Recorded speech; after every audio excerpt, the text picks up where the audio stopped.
Fala pessoal, tudo bem?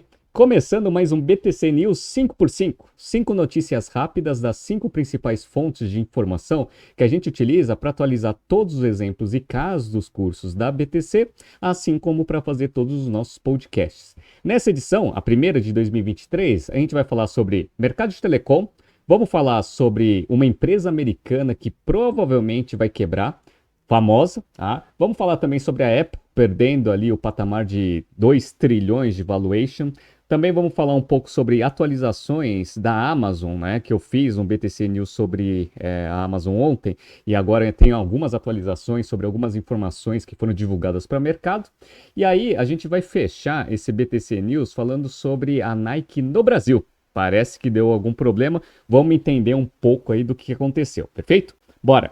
E como de costume, todo BTC News 5x5 eu leio os comentários da semana, né, nos vídeos que foram postados ali no YouTube. E já vou pedir desculpa, pessoal. No BTC News da semana passada, eu tinha prometido que ia fazer 2 análises essa semana e não fiz, né? Por quê? Porque o pipeline de notícias está muito grande e também porque eu me perdi um pouco nesse início de ano, planejamento, etc. Mas eu prometo que eu vou responder, né, as solicitações que fizeram, né, na semana passada. Peço desculpas, mas semana que vem pode ter certeza que no mínimo no BTC News 5x5 da semana que vem eu vou abordar todos os temas solicitados, tá? Vamos começar aqui, ler os comentários do BTC News 5x5 da semana passada. Então, primeiro aqui foi o do João Milford, né? Então ele colocou aqui, ó, feliz ano novo, pessoal, muito obrigado pelo conteúdo excelente durante o ano inteiro. Muito obrigado, João, aqui pela audiência. Carlos Gomes, canal muito top, não conhecia, mas acabei por conhecer no primeiro dia do ano novo. De certeza vai ser de grande ajuda. Que bom, Carlos, que você descobriu a gente e recomende, né, para pessoas que eventualmente possam fazer bom uso aí das nossas informações, né? O Stanley Esperandio aqui, ó. Feliz ano novo, Renato, sempre muito bom. Poderia falar sobre o negócio da BV com a Melius? Obrigado. Olha, esse aqui eu nem tinha lido, mas eu já fiz, tá, o Stanley? Foi o BTC News da segunda-feira, tá? Então, obrigado aí pela sugestão. Gustavo Dias. Renato, por gentileza, se for possível, teria como falar de atores de mercado de lítio global e Brasil? Saudações. Posso falar sim? Já vou te adiantando que a Vale, ela tinha desistido, né, de explorar lítio aí até o advento do carro elétrico e o início aí do aumento da demanda desse minério, mas pode ter certeza que eu falo sobre isso também, tá? Adoro minério e gosto bastante da Vale, aliás, né? E ele também fez um outro comentário aqui. Renato, a Herb demorou para sair da bolsa, já tinha água no porão faz tempo. Pois é, né? Já faz bastante tempo, né, que existe esse murmurinho, né, que foi comprovado, né, a fraude contábil, mas mesmo assim ficou fazendo parte aí do índice Bovespa por muito tempo, né? Eu concordo. Gabriela Bonametti aqui, ó. Feliz ano novo, Gabriela. Vamos lá. Comentários agora no BTC News aqui da BV. Vamos lá. Geraldo Barbieri Júnior, excelente e completa análise da companhia. Obrigado aí, Geraldo, aí pelo comentário.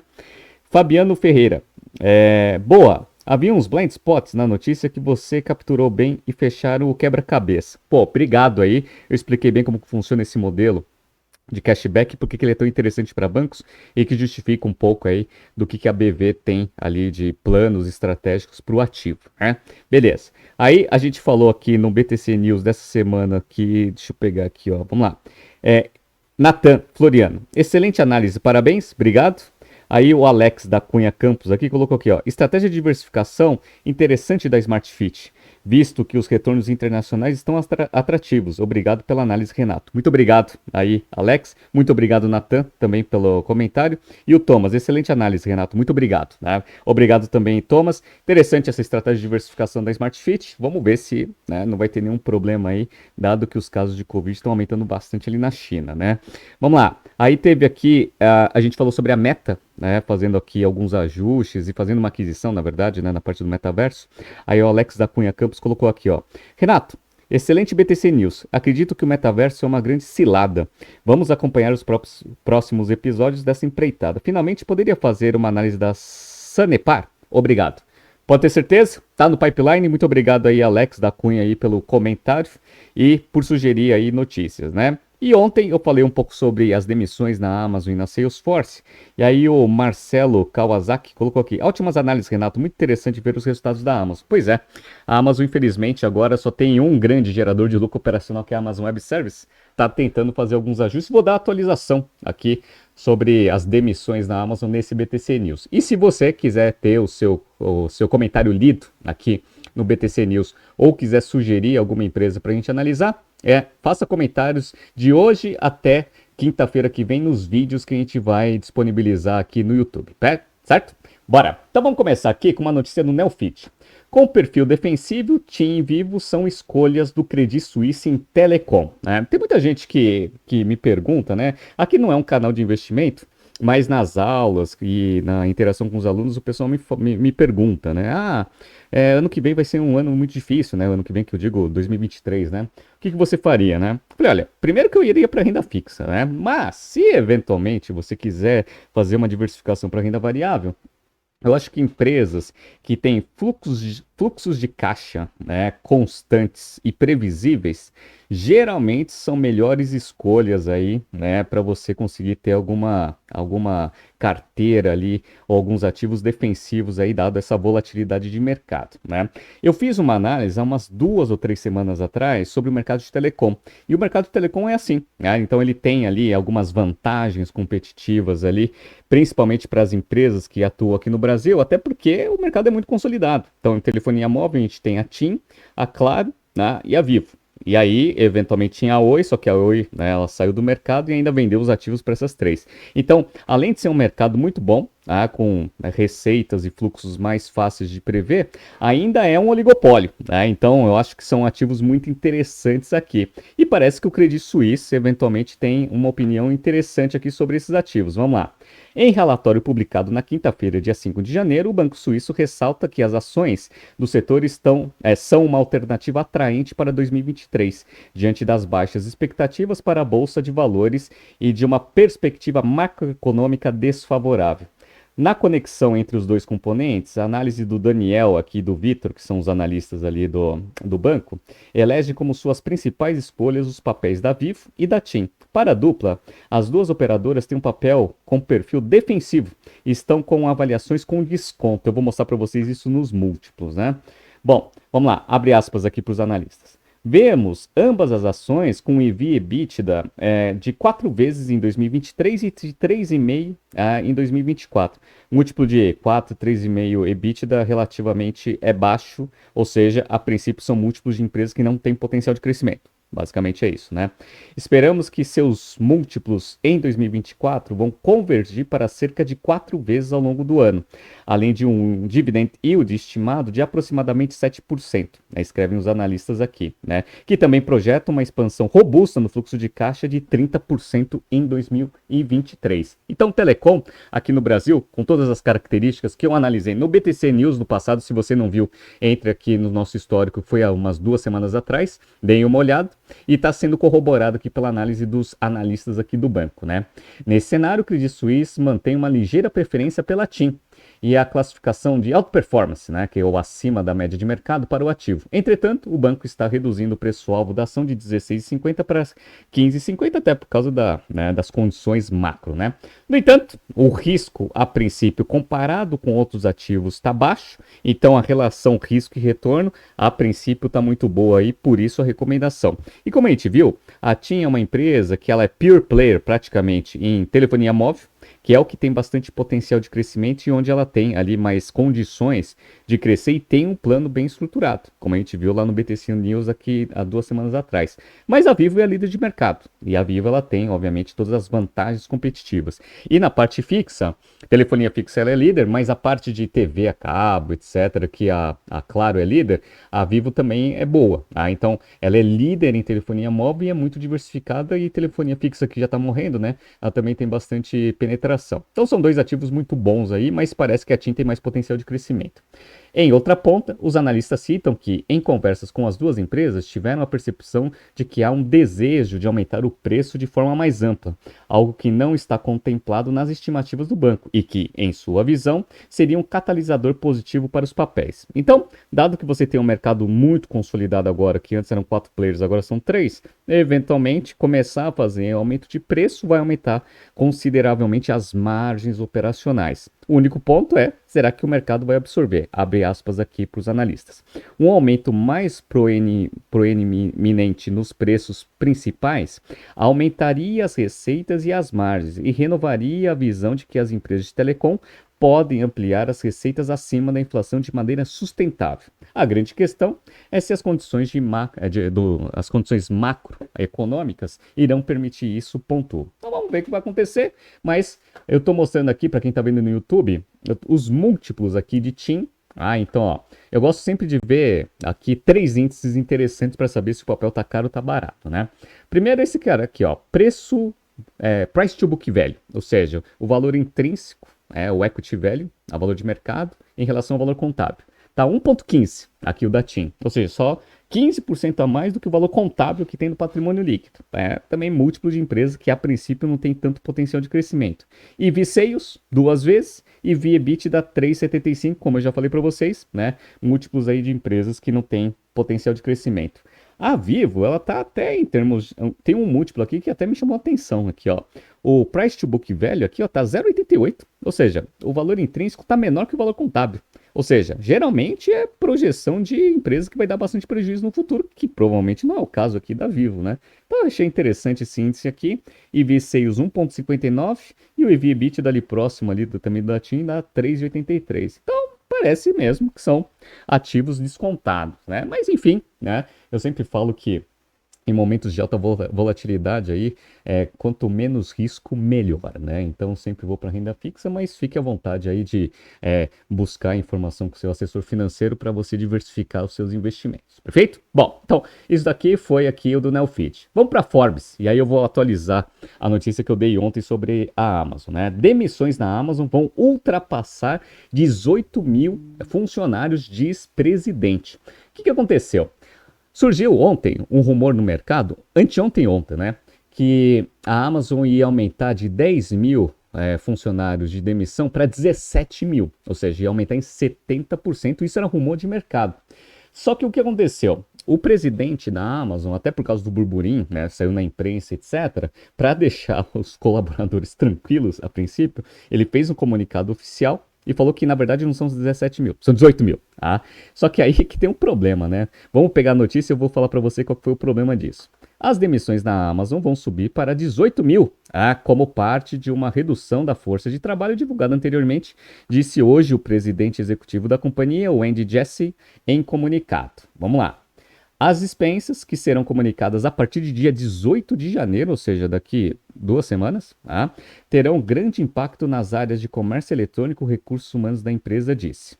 Os cortes representam 6% da força de trabalho corporativo da Amazon, que totaliza cerca de 300 mil pessoas e representa uma reviravolta, uma vez que o varejista recentemente dobrou seu teto salarial básico para competir de forma mais agressiva por talentos. Aconteceu isso no ano passado, né? E aí parece que agora vai ter que fazer algum ajuste ali.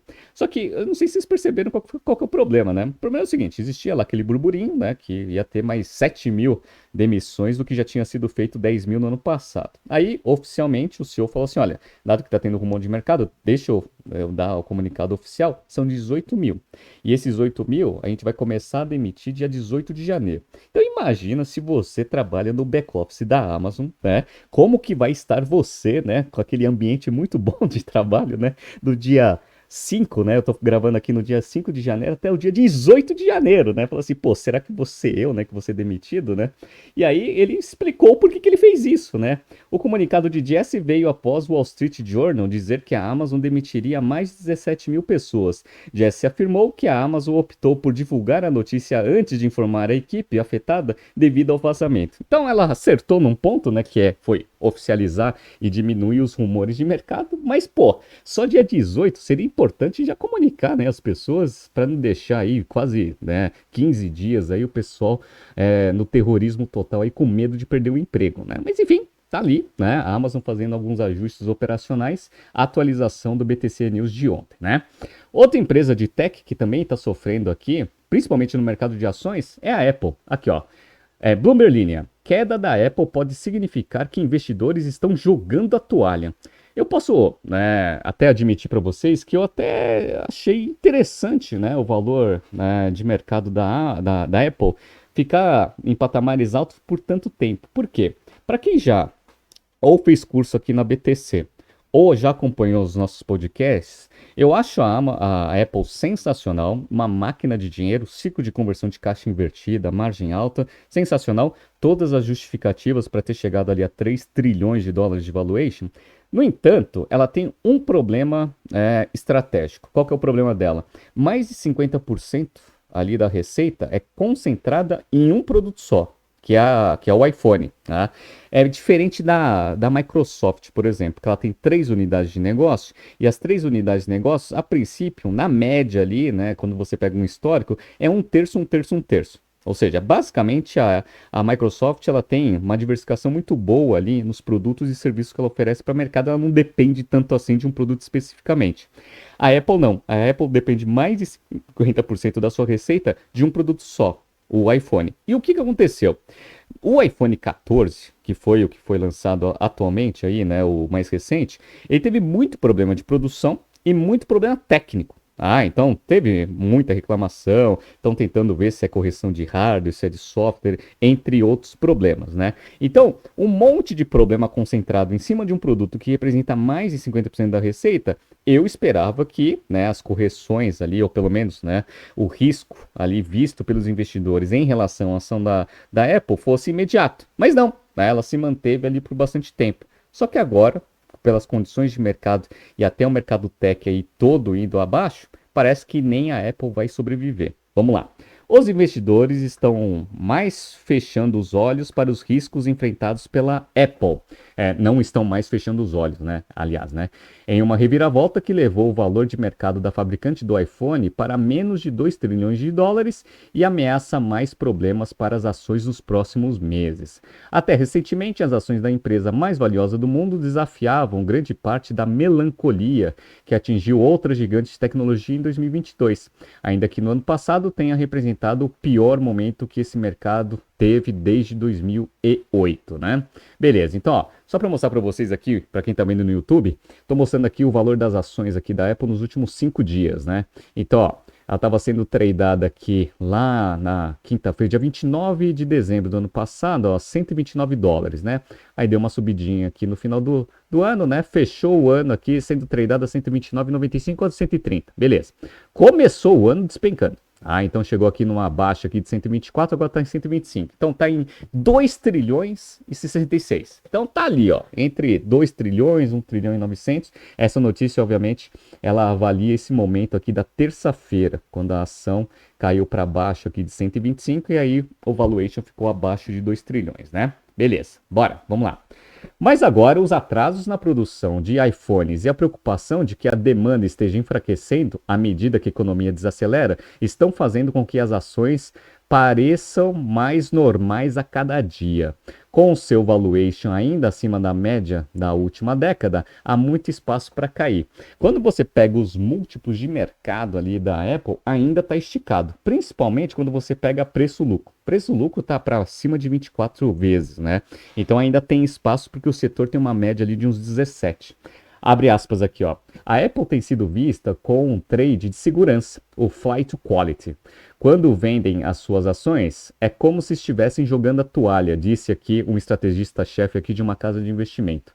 Quando chegamos ao fundo do poço, a Apple tende a perder seu brilho e ficar barata, mas ainda assim é, no mínimo, um pouco cara. E aí tem aqueles múltiplos que eu falei para vocês, né? Aquela perspectiva de mercado com a taxa de juros muito baixa, que o valuation ali da Apple fosse, né, aqueles 3 trilhões ali que ela chegou.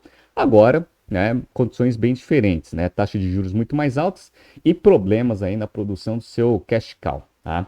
As oscilações do sentimento nas ações foi rápida. Em novembro, a Apple estava superando o SP500, um feito notável considerando que outras gigantes de tecnologia como Amazon, Alphabet, perderam um terço do seu valor em 2022. Então, até novembro do ano passado, a Apple ainda estava se sustentando. Agora, infelizmente, parece que os investidores jogaram a toalha. Vamos ver o que vai acontecer, mas ainda está com o valor esticado, ou seja, tem bastante espaço para cair ainda, né?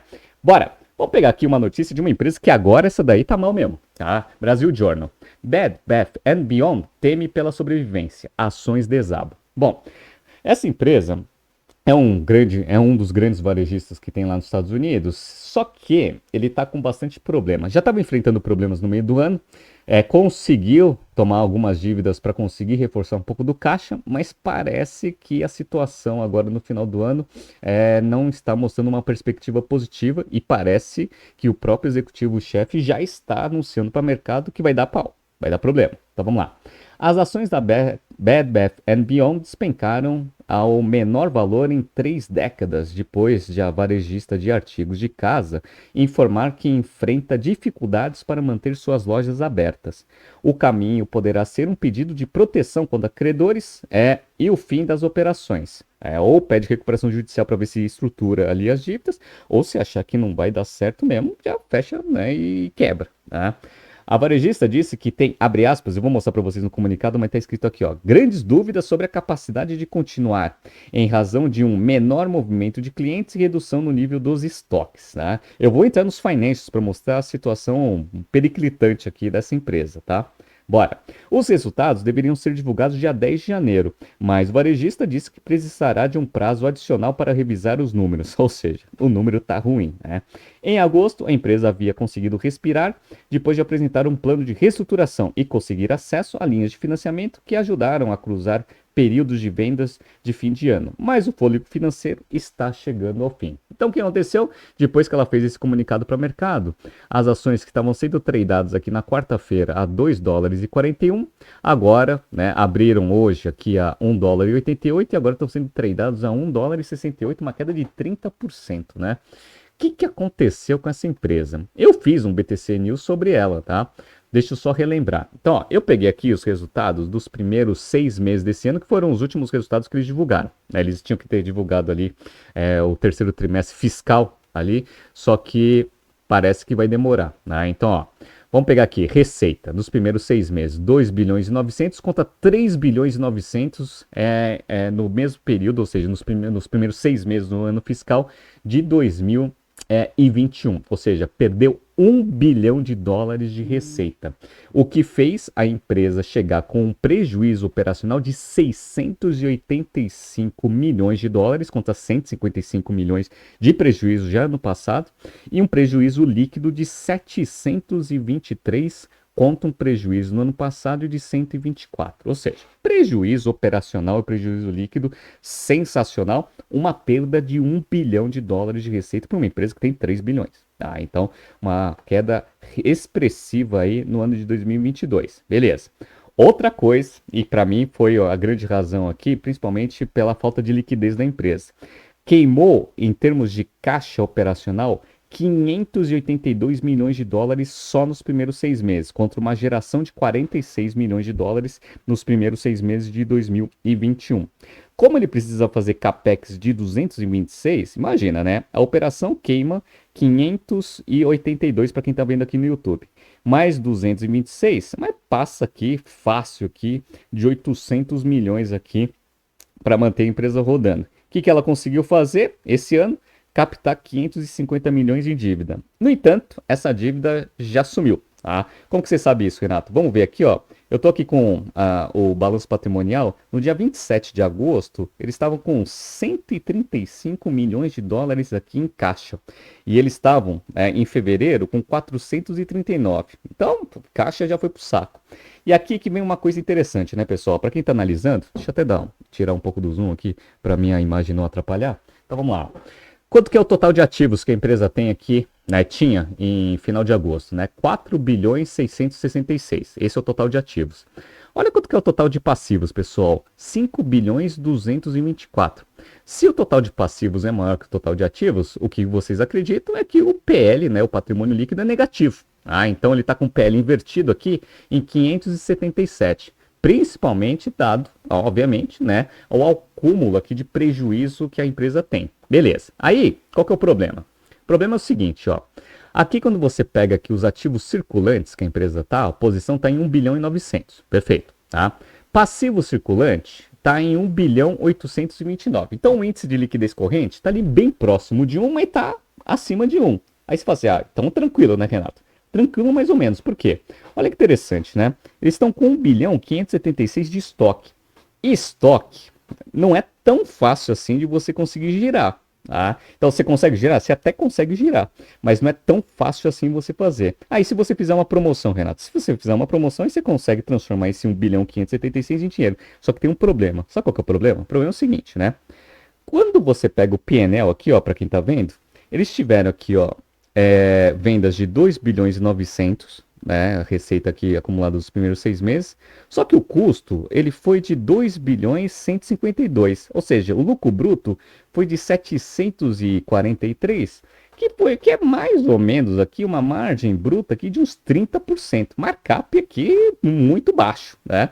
O que isso significa? Significa o seguinte, significa que para você conseguir girar esse 1 bilhão 576, você tem que dar uma bela de uma promoção, certo? Um belo de desconto, sei lá, 50% de desconto. Só que não tem espaço. Ele só tem 30% de margem bruta. 30% de margem bruta, ele consegue dar um desconto ali de uns 15% para ficar com margem zero. 15 a 20% dependendo da taxa de imposto ali que ele vai fazer. Então, olha que interessante, pessoal. Ele não tem a ferramenta fundamental para conseguir transformar esse 1 bilhão 576 em dinheiro rapidamente. Por quê? Porque a margem bruta, o markup que ele coloca em cima dos produtos é muito baixo. E aí o que acontece? Renato, então tem que vender abaixo do custo. Só que se vender abaixo do custo, o índice de liquidez corrente já está muito próximo de 1. Se você transforma 1 bilhão 576 em valor contábil a 1 bilhão e 400 de caixa, já está com menos dinheiro para você conseguir cobrir as suas obrigações de curto prazo. Esse que é o problema aqui dessa Bath Beyond. Sem contar que ela está com uma dívida aqui de 1 bilhão 730 milhões de dólares. Tá? Para uma empresa que tem 4 bilhões 600 de patrimônio, é uma dívida relevante. E aí o que acontece? Eu entrei aqui no comunicado e aqui no comunicado fala, o terceiro trimestre agora que terminou em novembro, teve uma queda de receita aqui de uns 20 e poucos por cento e um prejuízo de 385,8 milhões de dólares. Ou seja, esse trimestre que eles ainda não divulgaram o resultado, foi uma desgraça total. Tiveram queda de receita e ainda um prejuízo homérico. O que vocês acham que aconteceu? Se a situação já estava ruim, o próprio executivo aqui colocou, para quem está vendo no YouTube, ó, a companhia conclui que existe uma grande dúvida aí se a gente vai conseguir continuar operando no futuro. Tá? Então, infelizmente, essa empresa aqui já foi para o buraco. Vamos ver cena dos próximos capítulos, mas a tendência é que as ações caiam ali a próximo de zero, se não pedir recuperação judicial. Tá? Bora! E aí, dentro de todo esse cenário difícil que tem, ainda eu acho que tem empresa que consegue se complicar, né? Vamos pegar aqui uma notícia do Valor Econômico. Exclusivo, os problemas que o grupo SBF está tendo para resolver com a Nike. Eu fiz um BTC News aqui sobre a Nike há umas 2 semanas atrás, falando o quanto que a Nike está indo bem no mercado e como que isso pode alavancar os resultados aqui do grupo SBF, que é o grupo da Centauro. A Centauro comprou a operação da Nike por uns 900 milhões de reais e parece que o negócio já tem mais de metade da receita do grupo total. Beleza, tá? Só que aconteceu, a gente sabe que o cenário macroeconômico mundial tá difícil e no Brasil ainda tem muitas incertezas, aí uma perspectiva muito negativa para esse ano. E aí o que acontece? Varejo é um negócio que vai sofrer bastante. Então, naturalmente, a Centauro, aqui o grupo SBF, já ia ter algumas dificuldades. Só que parece que no final do ano deu um problema gigantesco ali, principalmente, na minha opinião, e a gente vai ler a notícia junto, por falta de planejamento interno na empresa. Ou seja, ela mesma criou esse problema para ela. Vamos lá? Vamos lá. O grupo SBF, dono da Centauro, tem conduzido uma série de migrações em sistemas e logísticas na Nike, no país, e partes dessas mudanças afetou a operação online da marca, segundo a apuração do Valor. Administrada pela Fisia, a Nike é um negócio de mais de 3 bilhões de reais em vendas anuais no Brasil e o digital é quase um terço da receita total. Então parece que teve algum problema na loja online e na Nike especificamente esse canal é um dos canais mais representativos, né? Beleza, vamos lá. O principal problema hoje está na área de logística e distribuição. E eu sempre falo que às vezes as tomadas de decisões e os erros que acontecem no planejamento caem na área operacional. Só que aí você tem que ver que o problema não é lá. Quando você lê esse highlight da notícia, parece que o problema é a parte de logística e distribuição. Tá escrito aqui, né? Mas eu vou mostrar para vocês que não é, tá? Então, ó, vamos lá. Houve atrasos nas entregas, pelo menos desde novembro, em praças de alto fluxo, como São Paulo e Rio de Janeiro, em níveis acima da média do setor, dizem fontes ouvidas. A taxa de pedidos enviados fora do prazo, em dezembro, saiu de 1 a 3% para um índice de 2 dígitos em plataformas parceiras em que a Nike faz os envios, apurou o valor. Ou seja, parece que está tendo muito atraso nos envios dos produtos ali via parceiros. Legal. Outra coisa que aconteceu, a nota da Nike, lá no Reclame Aqui, para operação digital, caiu de 8,6, que é considerado ótimo, em 2021 para 5,4, ruim, para os últimos 6 meses, desde que começou a migração interna. O braço físico, a nota é 3,8, loja não recomendada. Aí eu tive uma curiosidade aqui para entrar no Reclame Aqui. Para quem está vendo no YouTube, de fato está 5,4, a carinha, né, não satisfeita aqui, né? E aqui eu fiquei impressionado, né? Quantidade de reclamações, tem 28.101 reclamações. Respondidas, tem 23.900, né? Então tem aí umas 4.000 e pouquinhas reclamações que o pessoal tem que responder, né? Então a tendência é esse 5.4 aqui continuar 5.4 por muito tempo, né? O que aconteceu? Esse que é o ponto principal, vamos lá? Então, ó, a operação da Nike já havia sido afetada no terceiro trimestre, quando a Fisia perdeu 17 milhões de reais por conta de entregas não feitas de produtos vendidos após troca no sistema de tecnologia, segundo a direção detalhou a analistas em novembro. O que aconteceu? A empresa que utilizava o RP global da Nike foi migrando a operação para o sistema SAP S/4HANA após agosto, deixando com isso de pagar para a Nike, né, nos Estados Unidos pelo uso do RP. Ao mesmo tempo, a SBF fez outra troca, também após metade do ano. O sistema ERP da Centauro migrou para SAP S/4HANA também. Então vamos lá, olha o que aconteceu. Provavelmente, ali em agosto, pelo que eu estou entendendo, é, a Nike, que foi comprada da Nike Global, o Grupo Centauro comprou a operação no Brasil, migrou, né, de sistema que utilizava ali com a Nike Global, que estava funcionando direitinho, para tentar migrar todo esse negócio para um RP interno deles, que seria o SAP S/4HANA aqui. Beleza, aí migrou o sistema. Em paralelo a isso, ela decidiu, dado que eu já estou migrando toda a operação da Nike para esse RP, por que eu já não pego toda a operação da Centauro e também migro para esse sistema? Então, no meio do ano, eles começaram a fazer 2 migrações de ERP. Pessoal, eu não sei se vocês já passaram por essa situação, eu já passei 2 vezes, né? Tive que conduzir pelo menos uma vez uma migração de sistema. É um negócio complexo. Tá? Eu falo que tem coisas que você faz uma vez na vida só e já tá bom, né? Eu falo mudança de centro de distribuição, já tive que conduzir, uma desgraça total, um puto estresse, e mudança de sistema. A mudança de sistema também é uma das coisas que você faz uma vez na vida e já tá bom, não precisa mais fazer. E eles quiseram fazer 2 migrações ao mesmo tempo, mas calma, calma, que ainda não acabou. Vamos lá. Paralelo a essas 2 trocas, ainda havia outro projeto relacionado à gestão da plataforma digital da Nike e sua logística. Isso levará à saída da Nike da base de clientes da Infracommerce, empresa brasileira parceira do grupo nessas áreas há anos, segundo fontes. É essa mudança que tem causado atrasos nos envios dos itens vendidos pelo site próprio da Nike e também das vendas fechadas em plataformas de terceiros, segundo apurou o Valor. Então, além de migração de 2, né, sistemas aqui, o da Nike para SAP e o da Centauro para SAP, ao mesmo tempo, ainda pegaram toda a operação terceirizada com a Infracommerce e começaram a internalizar. Tá? 3 projetos gigantescos sendo conduzidos ao mesmo tempo, pelo que a gente está vendo aqui na notícia, a partir de agosto. Pessoal, vocês fariam isso? Pensa, você é uma empresa que vende bastante artigo vestuário esportivo, né? Você começa a fazer esse negócio, vai, imagina que seja em julho, por exemplo, né? Você tem Copa do Mundo ali em novembro, tá? Sem contar que tem todo aquele problema de eleição, né? Outubro, etc, né? Você tem Copa do Mundo, você tem Black Friday e você tem Natal.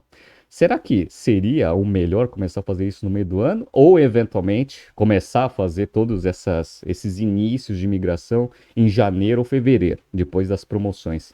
Não sei, né? Aí também não vou criticar porque não estou internamente ali na Nike, mas parece que o timing ali de todas essas migrações de sistemas, acho que ele foi meio mal planejado, né? Pelo menos, né? E outra, né? Fazer as 3 migrações ao mesmo tempo é confiar bastante no operations, né? Vamos lá, o valor apurou que essa transição de logística teve uma fase inicial já no ano passado, mas o período mais difícil da transição teria passado, abre aspas. A informação que temos deles, oficialmente, é que o volume de vendas cresceu no fim do ano e a logística não acompanhou, afirma um lojista que vende itens da Nike no interior de São Paulo. Pessoal, e aí todo esse problema de fazer migrações de sistema, problema de emissão de nota, você conseguir fazer carga no estoque, conseguir ter a visibilidade do estoque em todos os sistemas, entre outras coisas, sem contar a absorção da operação online, aí isso tudo foi o erro. E aí isso cai onde? Cai na logística, óbvio, né? Porque você não tem visibilidade, pedidos atrasados, entre outros. E aí a culpa é da logística. Tá? Assim, eu não tô aqui para defender logística nenhuma, né? Às vezes pode até ser problema da logística. Mas vocês perceberam que é um conjunto de problemas e tomadas de decisões incorretas que fizeram com que a Nike chegasse nesse ponto aqui no Brasil? Tá? E aí qual que é o problema? O problema é o NPS. O NPS deve estar muito baixo, o Reclame Aqui está muito alto.